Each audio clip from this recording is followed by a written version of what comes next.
there. How are you doing? And welcome to another episode of the Security Nuggets podcast. I'm your host, Ashley. And as always, I'm happy to see you here. Now, today we're going to be talking about security training. This being a critical component that we need to include in the security risk awareness program. Remember, we said that for us to be able to enhance the security risk awareness culture in organization, we need to adapt a security risk awareness program.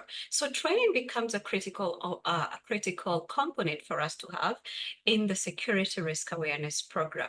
Now, the beauty of conducting a security training is that it empowers employees by just making sure that they are getting the right knowledge and information on how to on how to combat security breaches. It also enhances on their skills in terms of knowing how to appropriately detect, monitor, and respond to security threats that could be targeted to an organization. So before any security training is conducted, the first thing that we need to do, which is very important, is to actually conduct a training needs analysis.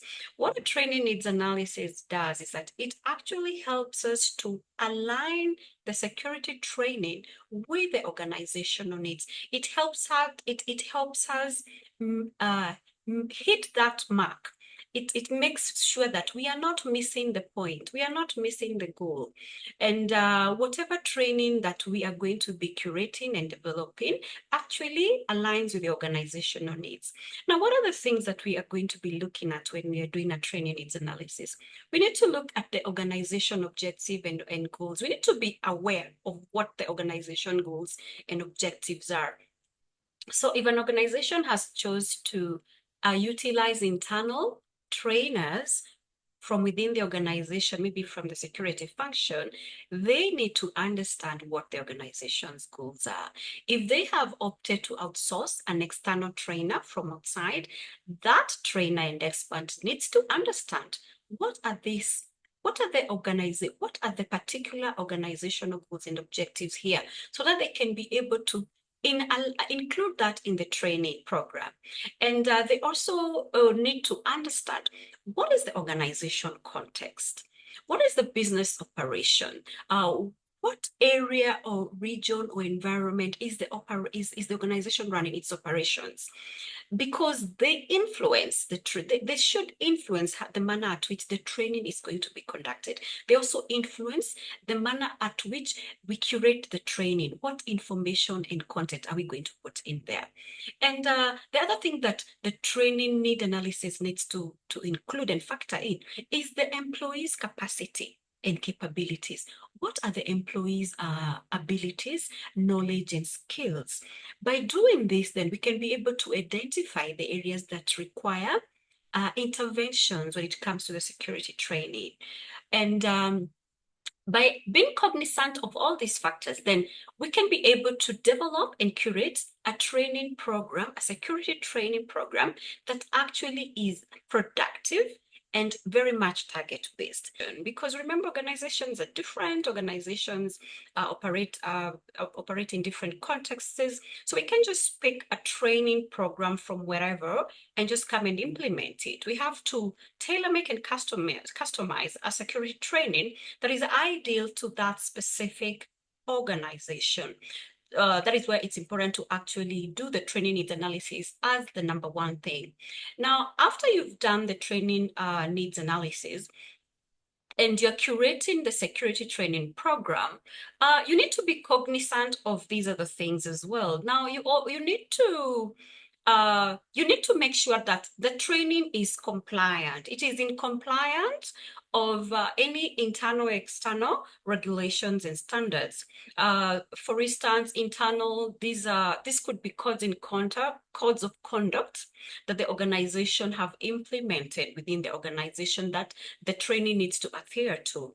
When you're talking of external compliance, we are looking at external entities, for instance, state regulations and standards, ministry regulation and standards, licenses, training licenses, and so on and so forth. Because we need to make sure that the security training that we are going to develop and conduct for the organization employees is in line with those standards and regulations. So it has to be compliant. We need to consider that.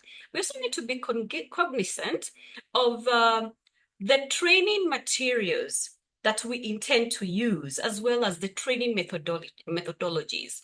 What are the training methodologies that we are going to incorporate within this security training? And the three things that we need to make sure that the training meets, the security training achieves, is we need to make sure that the materials and methodologies we use in the training are effective. We also need to make sure that they are user-friendly. They are user-friendly to the learners and the employees that we are aiming to educate. And we also need to make sure that they are compatible with the organization. And for example, this very much has to do with maybe technology. If we are looking into training employees, doing a security training whereby we are aiming to use some technology tools and features, then we need to make sure that these are tools and features that are compatible with the organization. The organization have the same tools and features, and the employees are familiar with them, and they will be able to onboard very quickly with the training, all right? And you have to make sure that they are in line with the organization, because you don't want to use outdated tools and features, and the organization is having very advanced and modern tools and features, or the vice versa. So you need to make sure that the materials you're using for training and the methodologies are actually compatible with the organization. Now, we also need to be cognizant of moving forward, after the training, after the security training. What's the plan moving forward, so that we can make sure that the training is consistent, the application of the training is consistent, and it is standardized across the organization for ongoing employees and any incoming employees. We need to make sure that we have continuous monitoring and review mechanism going on. And we can incorporate things like, we can incorporate security drills and exercises, just to make sure that employees can effectively and appropriately apply the content and the knowledge that they have been trained, okay? We don't want employees panicking when threats are being actualized. We want them to be comfortable in implementing the protocols or the procedures or the know-how and the knowledge that they were trained on in regards to security. And we also need to incorporate an induction security training for incoming hires. Anybody who is new and joining the organization, for them to be on the same level with the existing employees, we need to make sure that as part of their induction training, we have incorporated a security training, so that they can be conversant and they can be aware of what's my obligation as a new employee in terms of security. What are the things that I'm supposed to do? And we also need to make sure that we have these ongoing trainings, all right? The beauty with ongoing trainings is that they make sure that the trainings that we are doing are up to date. Remember, threats evolve and they change, which has to reflect in the training and the skills that our employees are having. As threats evolve and change, so should the training. We should update that, all right? And we need to have these in the continuous review and monitoring mechanism, so that we can make sure that at the end of it all, the training is productive and it is actually meeting its intended goal, all right? We make sure that we are hitting the right mark. We are hitting the right mark with the security training. The mistake that some organizations make is to just do a generic security training just for the sake of it. And that is wrong. When you make the training superficial, it doesn't meet its intended goal. And from what we've gathered, I hope that you can now be able to come up and develop an ideal security training for your organization, so that you can revamp your security awareness program. Remember, we said that this is very important because we are aiming to enhance our security risk culture within the organization. So training becomes a very critical strategy and component for us to have. So I hope you have gained from the insight that I have shared. I would like to hear what you think in the comment section. How are you doing it? How are you doing it in the organization? And what are some of the challenges that maybe you're facing when it comes to security training within the organization?